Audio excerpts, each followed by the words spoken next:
प्रीति जी चंडीगढ़ से। राधे राधे गुरु जी। गुरुदेव, किसी अपने के द्वारा विश्वासघात और दिल को चोट पहुंचाने के बाद मन में एक अजीब सी कड़वाहट भर जाती है उसके प्रति, जिससे हमारे उसके साथ जो गलत व्यवहार किया है। अगर हमारे साथ कोई विश्वासघात करता है तो हमने किसी के साथ विश्वासघात किया है। हमारा पक्की बात मान लेना, आप संशय मत करना, क्योंकि अगर हमारे द्वारा कर्म नहीं बिगड़ा है तो हमारे साथ कोई कर्म बिगाड़ नहीं सकता। अवश्य में भोक्तव्यम कृतम कर्म शुभाशुभम, इसीलिए कहा जाता है अपने कर्मों को सुधारो। को न काहू के सुख दुख कर दाता, निज कृत कर्म भोग सुन भ्राता। कोई किसी को सुख दुख देने वाला नहीं, अपने कर्मों का भोग जीव को भोगना पड़ता है। तो हमारे साथ विश्वासघात आज हो रहा है और हम कल को भूल चुके हैं, लेकिन कल हमने उसके साथ विश्वासघात किया था, तभी वो हमारे साथ विश्वासघात कर रहा। पक्का समझो, यहां हिसाब किताब बराबर करने के लिए आए हो तो कर लो, नाम जप करते हुए मुक्त हो जाओ। अब अगर उसकी निंदा करो, अब आप उसके आगे कार्यक्रम करो तो नया संस्कार बनेगा, वो आपको भोगना पड़ेगा। बिना हमारा कर्म बिगड़े कोई हमको दंड नहीं दे सकता, खुली आम बात है। अब हमको ज्ञान नहीं, बोले बेमतलब का उत्तर दे दिए, बोले कि तुम्हारा ही कर्म रहा होगा। अब चूंकि आपको ज्ञान नहीं है ना। अच्छा, अभी इसी जन्म की बात बताओ, 9 महीने माँ के गर्भ में रहे, आपको याद है कुछ? तो कितनी याद है? पूर्व जन्म की बात छोड़ो, हम इसी जन्म की कह रहे हैं। 9 महीना अपने माँ के गर्भ में हम सब रहे हैं, कुछ याद नहीं है कि क्या हालचाल थे आपके? माँ के गर्भ में कितना भयंकर कष्ट था, आपको पता है? मलमूत्र के बीच में कीड़े की तरह हम थे भाई। मलाशय मूत्राशय है उदर में, और वहीं तो खोपड़ी के बल से हमारा सृजन हुआ है। हमें याद है, बोला एको सेकंड का अनुभव करके बताओ कि माँ के गर्भ में क्या। तो फिर पीछे के कर्म का कैसे याद होगा तुम्हें, जब इसी जन्म का याद नहीं? तो मानना पड़ेगा, बिना कर्म के हमें कोई सुख दुख नहीं दे सकता। अगर जैसे मान लो कोई पुत्र आया, ऐसा पवित्र आचरण करता है, ऐसे कार्य करता है, माता पिता देख देख के सुखी होते नहीं होते? और एक ऐसा आता है कि जन्म से ही कष्ट देना शुरू कर देता है, पैसा बर्बाद करना शुरू कर, पूरा जीवन नरक कर देता है। क्या हुआ? एक कर्म को भुगताने के लिए आया, पाप कर्म को, तो दुख ही दुख देता चला गया। एक आया पुण्य कर्म को भुगताने के लिए, कि उसके आचरण देख देख कर, उसका व्यवहार देख देख कर माता पिता का हृदय शीतल होता है। क्योंकि तुमने थोड़ी पुत्र की रचना की है, कि सब कोई चाहता है हमारा पुत्र हमें सुख देने वाला बने, तुम्हारे कर्म ने रचना की है। अब कोई ऐसे आते हैं कि जन्म से ही बीमारी शुरू हो गई, पैदा होते ही लाखों करोड़ों रुपए खर्चा हुए, और फिर इसके बाद पधार गए, रुपया भी बर्बाद हो गया और चले गए। वो अपना कर्जा लेने आए थे। एक आया कि बचपन से कमाना शुरू किया और माता पिता को खूब सुख प्रदान किया, वो आया है हिसाब देने के लिए, वो हिसाब दे रहा है। हमारी बात मान लो, अध्यात्म के विषय की बात कह रहे हैं। यहाँ कोई किसी को सुख दुख नहीं देता, अपने कर्मों को हम भोगने के लिए आए। अब क्या करें? अपने कर्मों को भोग लें, नाम जप करके अगली फसल अच्छी कर ले, दूसरे को सुख पहुंचाए। हमने बेईमानी की है, उसी का फल भोगना पड़ता है। बोले हमारे साथ उसने विश्वासघात किया, तो हमने पक्का विश्वासघात किसी के साथ किया नहीं, हमारे साथ कोई विश्वासघात नहीं कर सकता। क्यों? किसका प्रश्न था? महाराज जी, उसके बाद ये पूछ रहे हैं कि जिसने हमारे साथ गलत किया होता है, फिर जब उसके साथ गलत होता है तो फिर हमें बड़ा अच्छा लगता है कि ये भगवान ने सही किया, नहीं, तूने मेरे साथ किया नहीं तो। नहीं, उसका उसका कर्म है, तुम्हारे थे, तुम्हारे से थोड़ी हो गया। तो तुम्हारा बुरा किया तो इसके बाद उसका, अरे तत्काल थोड़ी किसी का दंड मिलता है।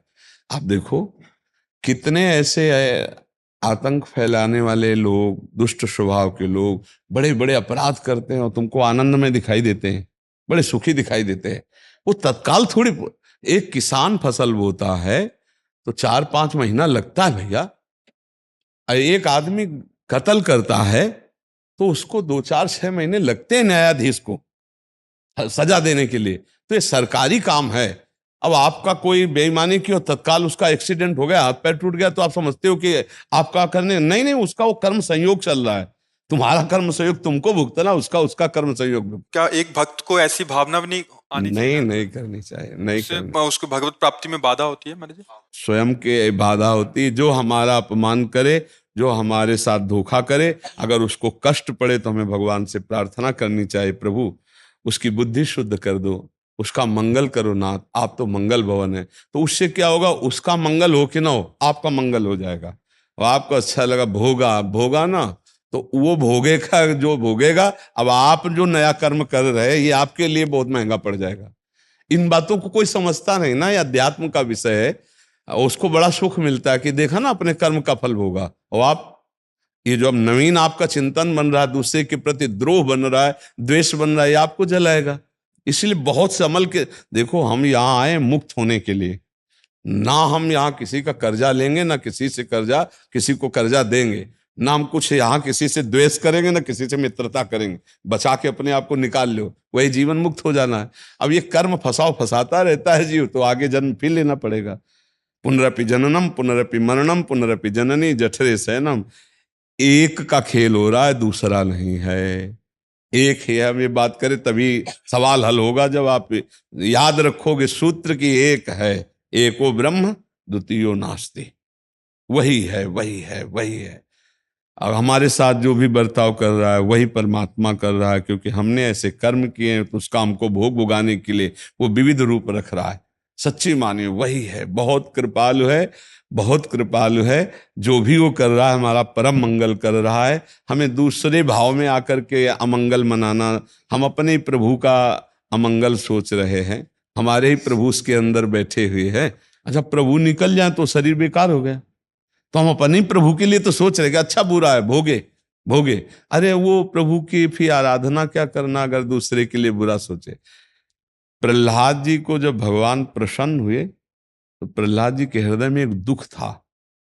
उनका प्रभु कैसा भी हो, है तो मेरा पिता, और आपसे द्रोह किया और आपने उससे मारा, प्रभु क्या उसकी सदगति हो जाएगी उसने आपको? तो उनका बेटा, तुम्हारे जैसा पुत्र जिसके हुआ है उसकी सदगति अगर 21 पीढ़ियां होती तो तर जाती। तो है तो 21 पीढ़ियां ही नहीं है, क्योंकि वो तो सृष्टि के नजदीक ही है, भगवत पार्षद स्वरूप है सृष्टि के नजदीक। कहा तुम्हारे जैसा पुत्र लेकिन प्रहलाद जी के हृदय में था ना कि मेरे पिता का उद्धार होगा कि नहीं, कल्याण होगा कि नहीं। क्योंकि प्रभु से द्रोह कर, भक्त के हृदय में द्रोह करने वाले के प्रति भी कल्याण भाव रहता है। और कितना सताया था हिरण्यकश्यप ने प्रहलाद जी को, पर प्रहलाद जी जब भगवान मिले तो बात क्या की कि मेरे पिता का कल्याण होगा कि नहीं, क्योंकि वो आपसे द्रोह करता था।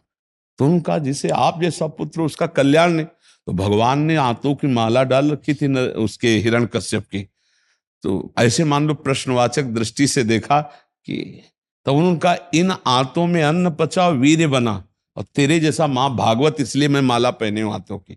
बड़ा भयंकर रूप नरसिंह भगवान का था, फाड़ के हाथों की माला डाल। भगवान उन आंतों का आदर कर रहे हैं गले में डाले हुए कि इससे भक्त पैदा हुआ था, अन्न पचा था, वीर्य बना था इन्हीं आंतों से, तो ये भक्त पैदा हुआ था। वो आंतें परम पवित्र हैं। तो आप समझो भक्त का क्या स्वभाव होता है कि अपना अहित और अमंगल करने वाले का भी कल्याण होगा कि नहीं होगा, ये भगवान से पूछे। मतलब भाव यही था कि इनका कल्याण हो जाना चाहिए। तो हमको वही करना जो अपने गुरुजन बड़े भगत जन करते चले आ रहे हैं कि जो हमारा अपमान करत जे अनसहन निंदक तीनों पे अनुग्रह करें। भगवान इसको कभी दुख ना हो, गलती है उसकी, आप बुद्धि शुद्ध कर दो, आप बड़े हो, ज्ञान समुद्र हो, क्षमा कर दो नाथ, उसका मंगल हो। ऐसा भक्तों को पाया गया स्वभाव, तभी भगवान उनके अधीन हो गए। ऐसा नहीं पाया गया कि आप कष्ट भोगो, और भोगते हुए कष्ट देखकर वो भक्त के हृदय में दुख होता है। पर दुख द्रवई सुसंत पुनीता, अरे भगवान इसको क्यों कष्ट मिल गया। ऐसा हम किसी के भी कष्ट को देखकर हर्षित ना हो, ये हमारी साधुता या भक्ति नहीं है। दूसरे के दुख में दुखी होकर तत्काल हमें उपाय सोचना, क्या कर सकता हूं कि इसके दुख को मिटा दूं। अब मेरे पास तो कोई सामर्थ्य नहीं, तो हे भगवान इनके दुख का शमन करो, ऐसा व्यवहार रखना चाहिए।